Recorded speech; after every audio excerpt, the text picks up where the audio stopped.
But first, love him or hate him, he's the king of conservative talk radio. 20 million people listen to him each week on close to 600 stations across the country. Rush Limbaugh joins us now from his EIB studios in Florida. Rush, welcome back to Fox News Sunday. I think it's been since 2009 I was here, so it's great to be back. Chris, thank you for having me. Well, we're delighted to have you. Let's start with the protests across the country in the wake of the grand jury decisions not to indict those police officers. Do you think that those demonstrators have a legitimate beef with police and prosecutors? I think that there is a grievance politics in this country that's tearing the country apart, Chris. I think what happened in the grand jury in Ferguson, Missouri, and what happened here in Staten Island does not warrant this, because the grand jury rendered a correct verdict in Ferguson. New York is a little bit different, but this would have happened, I think, no matter what the grand jury in Ferguson said. I think the real thing to note here is that this is tearing the country apart. It is literally ripping our fabric apart. And the President of the United States, one thing about him, he's a great orator. You put the right words on the teleprompter, and this man can deliver soaring, inspiring rhetoric. I ask you to remember his 2008 campaign in front of the styrofoam columns at Denver during the convention speech. If he wants to, he can inspire. And I think it's called for in this situation. This is not good for the country, what's happening here, because it isn't, I don't think, full-fledged legitimate. It's not based on real world grievance. It's grievance that's being amplified and made up. And the president, if you ask me, could do a lot to stop this by telling people to respect the criminal justice system. There's nothing here that's designed, as they would have you believe, to purposely get it wrong, to purposely screw people. It's not the case. And presidents are supposed to be uplifting. They're supposed to be inspiring. Let me pick up on that, because we have some sound both from President Obama and from New York City Mayor de Blasio describing the situation. Here they are. This is an American problem. When anybody in this country is not being treated equally under the law, that's a problem.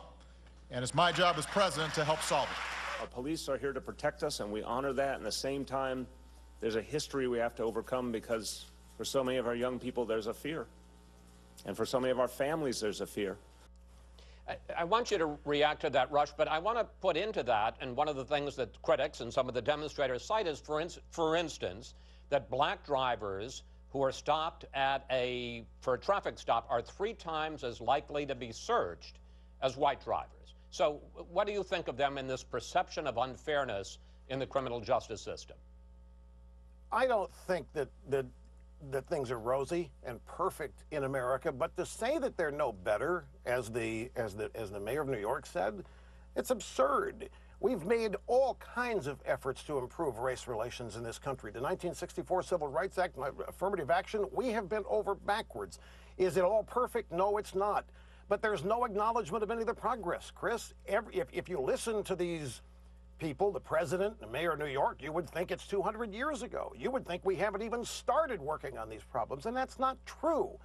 And I think for the president to promote this division, as he just did in that clip that you said, and mischaracterize what happened here. He's talking in large part about Ferguson, and what he described did not happen in Ferguson. And what most of the media is describing did not happen in Ferguson, Missouri. There was no hands up, don't shoot. It didn't happen. And that's tearing this country apart. We have people to whom the truth is relative, and they're using whatever power they have to try to redefine the truth for the advancement of their own political agenda. And it's just not productive. And the president taking sides in this in a way that further divides the country, I find reprehensible and very unfortunate. Let's talk, though, about, you talk about Ferguson, and frankly, I agree with you. I think that's a case where there was plenty of reasonable doubt about what Officer Wilson did. But let's talk about the Eric Garner case, which a lot of people think is different. In fact, at the beginning, you said that you were troubled by what happened in the Eric Garner case, the heavy-set black man who was taken down in Staten Island. But you now say that he was not choked. It was not a choke hold. And I guess the question I have, and I ask this with all due respect, we're friends. What are you talking about that it's not a choke hold? I'm listening to experts in the police departments around the country that I know tell me it's not a chokehold. I'm listening to certain things I've read in the media quoting police officials and those who train police saying that this was not a chokehold. It might have been carotid restriction, but it was not a chokehold. But Chris, none of this, this all misses the point. What was Eric Garner doing? He was selling cigarettes, loose cigarettes. And the police in New York, because they're so eager for tax collection, what is being done here with regard to taxes and the state's desire to collect them no matter what, how many cops were descended on that situation? For cigarettes, how many people smoking marijuana did the cops pass by and ignore on the way to Eric Garner? You've got $13 a carton, $13 a pack in New York City. Over $6 of that is taxes.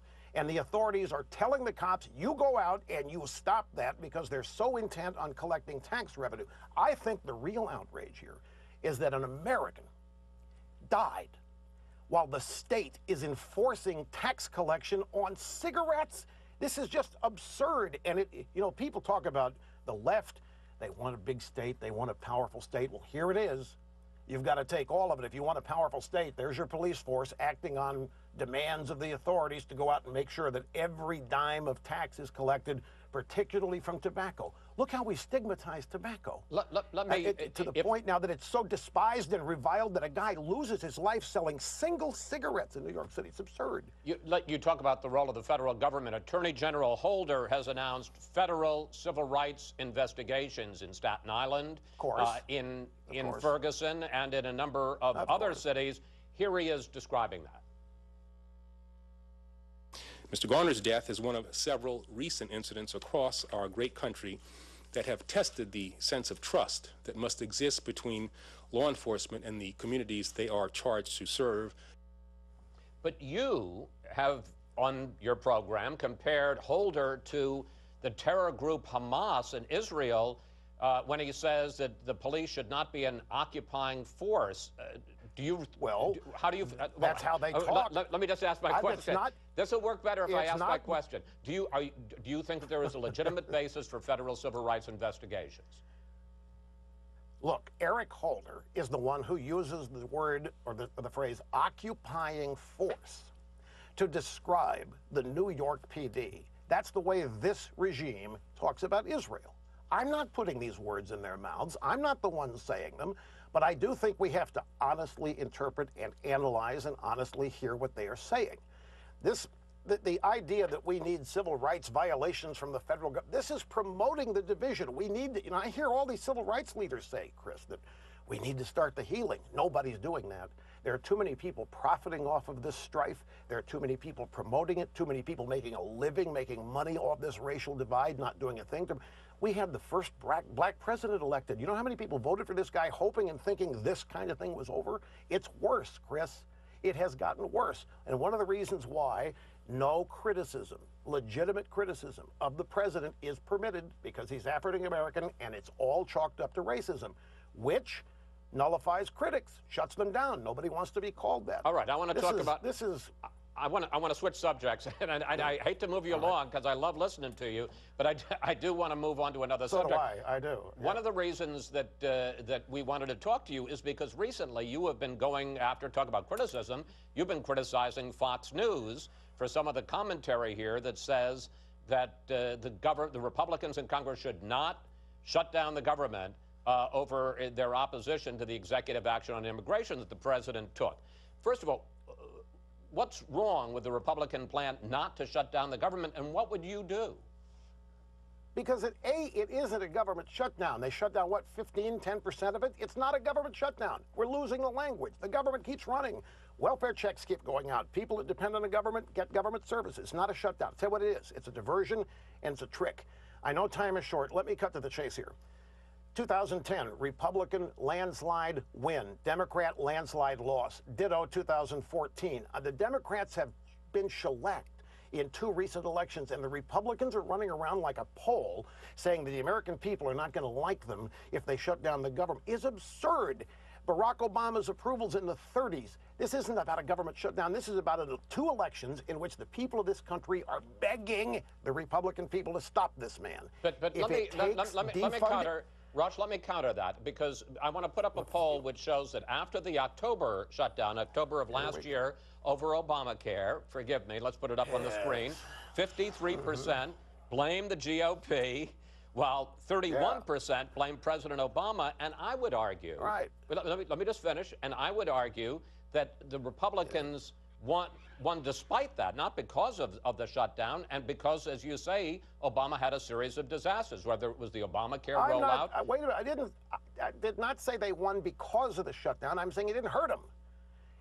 They won a landslide election 10 months after this so-called shutdown. The only thing that happened in that shutdown was Barack Obama closed the Vietnam Veterans Memorial to the World War II Memorial to World War II vets who, for maybe the only time of their lives, are going to come visit it, and opened it to some pro-immigration demonstrators.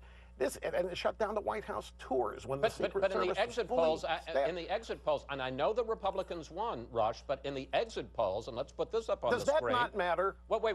You guys keep talking polls to me. You keep talking polls to me, and I've got the essence of a poll is an election, and I've got 2 of them. And we would have won the White House in 2012 if 4 million Republicans hadn't stayed home. But don't you think it's possible that, my only point is, don't you think it's possible that you won in spite of the shutdown, not because of the shutdown? What does it matter? They won. The point is, this is a trick. I think the shutdown's a trick. You know what? Here's what it really means, Chris. The Republicans want what Obama wants on immigration. And they are using the government shutdown as an excuse to not stop him. Because the truth of the matter is, they agree with it. Romney agrees with it. Jeb Bush agrees with it. Chamber of Commerce agrees with it. Obviously, the Republican establishment doesn't want to stop Obama on comprehensive immigration Do you think John Boehner and Mitch very McConnell conveniently, agree with here's that? this government shutdown. Oh, we can't act. We can't because they'll blame us for shutting down. They'll really be mad at us for shutting down the government. I think it's absurd. All right. I think it's ridiculous. And the American people are being let down here. They're voting. They're expressing their desires. They want this stuff stopped. And the Republican Party's not listening. All right. We're going to do a lightning round with you in the time that's left. All right. We just blew our entire budget. You didn't see, but there was a very exciting lightning and thunder and all kinds of stuff. We've blown our production budget for the end of the year on that. But quick questions, quick answers. That's the idea of the lightning round. Hillary Clinton. How worried should Republicans be about Hillary Clinton as the potential Democratic nominee in 2016? Not very. She can't sell a book. She can't fill an auditorium. The hype finally is over. Well, that was quick. You said quick. You said quick. Okay, good. I'm glad you're taking direction. Barack Obama, when we last talked, I was looking at our interview from 2009. You called him a man-child who doesn't care about the country. Do you want to take any of that back? Right. No, I think everything I told you in 2009 has been validated. All of this that has happened on purpose. It's been his strategy. It's been his agenda. And he's well into it, Chris. I mean, there's nobody stopping him. Everything he wants is pretty much getting done. On the Republican side, you have been quite critical of former Florida Governor Jeb Bush. What's your problem with him? Quiet. What's your problem with him? Well, and who do you like on the Republican side? Well, now that's a loaded question because I can't mention everybody, and if I leave some people out, I make them mad. Look, Jeb, the Republican Party is totally absorbed in this comprehensive immigration business. And Jeb is out there claiming the only way he can get nominations is somehow run against the base in the primaries. I think the Republicans have demonstrated they know how to lose the White House, and it's time to change direction, change strategy. They've got that down pat. And they're not going to win by continuing to do the same thing over and over again. Finally, you have just put out the latest in your series of children's books. And I think a lot of people may not know that you're writing children's books, and it's got a great cover. And there you are, Rush, Revere, and the American Revolution, where Rush goes back in time with, of course, his talking horse, Liberty. Thank you very much. Why are you doing this? It's a labor of love. Well, because I want young people who I don't reach on the radio to know the truth of the country. I want them to love America. I want them to know the truth of the founding, the incredible people that did it, and we want to take readers to these events, not make it cut and dried memorization history of a time-traveling horse, a smart aleck talking horse. Rush Revere, me, is a substitute teacher, takes students with him, It's a great vehicle because we can go to any point in American history and relive it and treat it exactly as it happened, written for 8 to 12-year-olds. And it is just, the third book is out now, and it's dedicated to the military and the problems that military people have when, with the children of families whose parents, moms, and dads are deployed.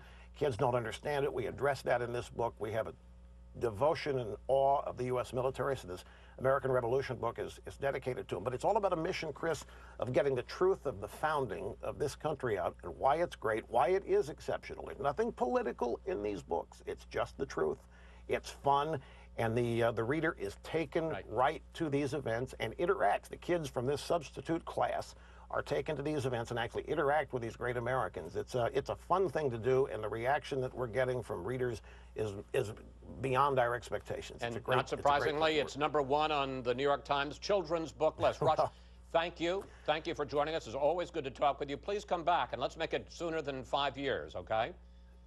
Absolutely. Thank you for having me, and I did my best to get it in 14 minutes here. I promised I'd try. Listen, you can't clear your throat in 14 minutes. Thank you very much. Well, I know. That's the truth.